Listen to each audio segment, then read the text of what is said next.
everyone, welcome to Bickering Book Reviews. I'm Sarah. And I'm Becky. And today we're talking about The Map from Here to There by Emery Lord. And so Becky Which read is a sequel.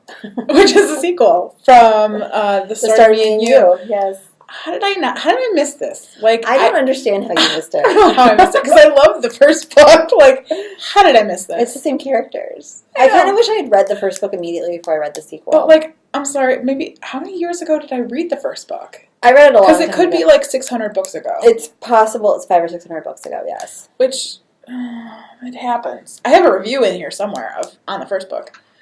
Anyway. So this is the second book. Becky read it off of Edelweiss, and we saw Emery Lord at one of the book... That's a convention. Convention? It was book festival. We saw her there, and she gave us an ARC. So, and she's just like the nicest person. She was like she was giving me like, okay, so what are you doing here? How long are you here in town for? And she's like giving me places to go see. And she's the nicest. Because I've seen her talk twice now, I want to say, and both times she's just very, very sweet and bubbly, and it's true. Yes, she's one of those people like I want her books to be successful because she's so nice. I agree. Yeah, I agree with that. I want to help her succeed. Yeah. Yeah, I can agree with that.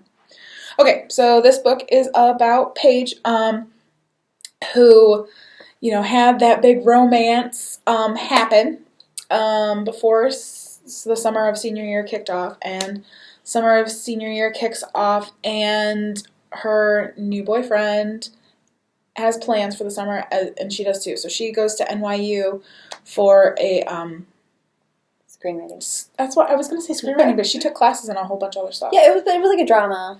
I mean, she's the Tisch School offers all sorts of stuff. So she was at NYU for the first part of the summer, and the second part of the summer, her boyfriend went to study Latin in Italy, right? Yeah.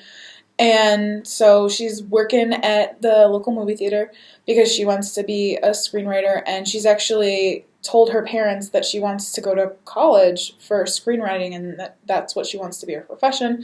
So her parents are kind of freaking out a little bit, but her dad's supportive, but her mom's freaking out because she's looking at schools not in Indiana where she's at, but like in California and in New York, kind of where those programs take place. And so there's kind of that contention of making those decisions for her future.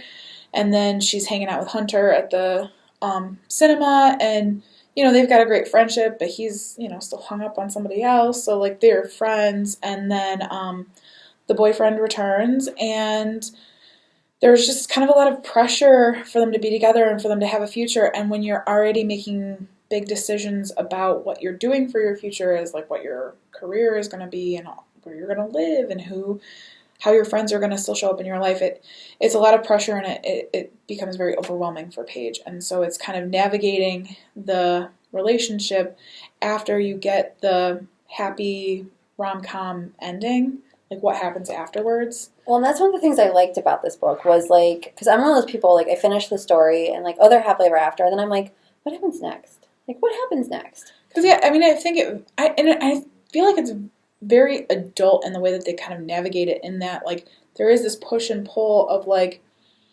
what I want, and I don't know what I want sometimes. Right, because you're 17 and you're like, do I make decisions because I'm 17 based off of this like one person?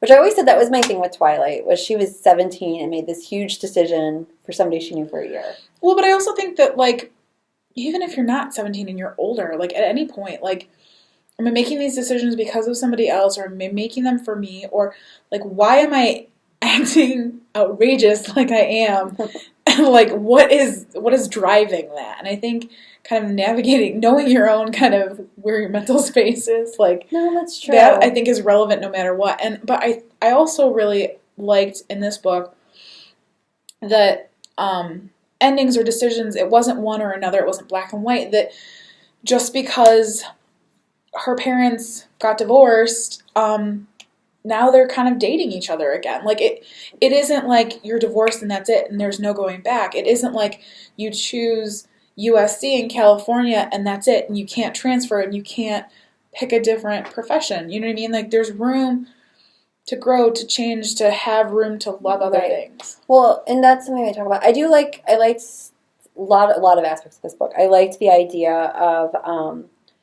there are a lot of paths that can lead to your happiness. Because she's like, well, if I don't get into USC and if I don't get into NYU, I could be happy at the University of Indiana. And I liked that. I liked that idea. I liked the parents. I liked the fact that, like, one of the things with the parents was that they were, like, in this really bad place when they got divorced, and they grew back together. And I thought that was something. I mean, like, I know you don't tell kids that parents are going to get back together, but sometimes it happens. Well, and I think it was very organically done. It was, and it caused the main character a lot of anxiety, it did. too. You know what I mean? Like, and you got divorced for a reason. Right, and I remember the fights and everything. I also really liked the way that they talked about anxiety and about that, because honestly, like, I remember being under pressure in high school, but, like, what they're doing now is insane. So the amount of anxiety and all these other, like, things that were contributing to her anxiety. And it was like, we might need to go see a therapist. I liked that. I liked how they talked about saying yes to one thing also means that you're saying no to something else. And, like, True. Which gets back to the paths, but she has an internship at the local theater, kind of working with the director, and kind of by saying yes to that, she has to say no to some other things, and it impacts her relationship with the boyfriend. And that's, as an adult, like, I had the conversation with my boss just last week ago, and she's like, well, if you agree to this, then you can't agree to anything else. And I was like, you got to decide that. And no, that's as an adult. That's something that you have to do. I think this is a perfect book for a high school senior, honestly. Like, and I think that you could, like, nothing happens that you couldn't give it to somebody who's younger, but I don't think they would appreciate it in the same way. Emery Lord's books are usually kind of younger teen friendly, which I appreciate. The only thing that did not make me love this book was the ending was ambiguous. And I know that's, like you said, that's kind of the point, but I've invested 2 books. I need closure. Yeah, no, I think that it's kind of the point. Like, you don't know. And, like, because it was, like, and I guess I keep going back to the parents because, like, their relationship was not set in stone. Because you just assume that you get divorced and that's it. And we're done. But I was okay with it. It was something about, like, just, like, the last chapter. I was just, like, I didn't feel satisfied. I did not feel closure. I did not feel like, I don't think there's going to be a 3rd book. I mean, that being said, Jenny Han wasn't supposed to make a 3rd book. And we have 3 for To All the Boys books. This did feel a lot like the 3rd book of To All the Boys, though. I can kind of see that. It's almost... No, not To All the Boys. To, Yeah, All the Boys, sorry. Love Always and Forever, Laura Jean. Yes. Yes. Like, why am I thinking it's The Summer I Turned Pretty? No, it's not that book that I'm thinking of. I did not like the 3rd book. To All the Boys. I loved the first book, and I loved the first 2 books in that series, but the 3rd book kind of killed it for me. We should just rate it. All right, our rating scale goes from 5 unicorns down to 2 unicorns. If we don't like it, it is not magical and is therefore a horse. Where are you? I'm at, like, a straight up 3.5 because the ending threw me, but because it was just the ending, I'm gonna go up to a 4.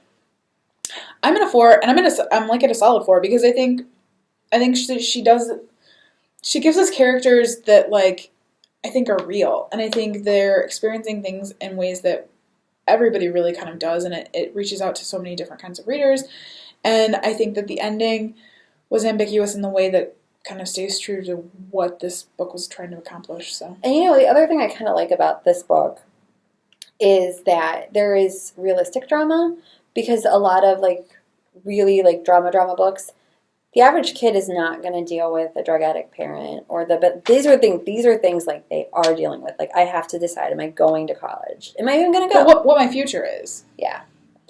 So that is where we are on the map from here to there. So see you around. Bye.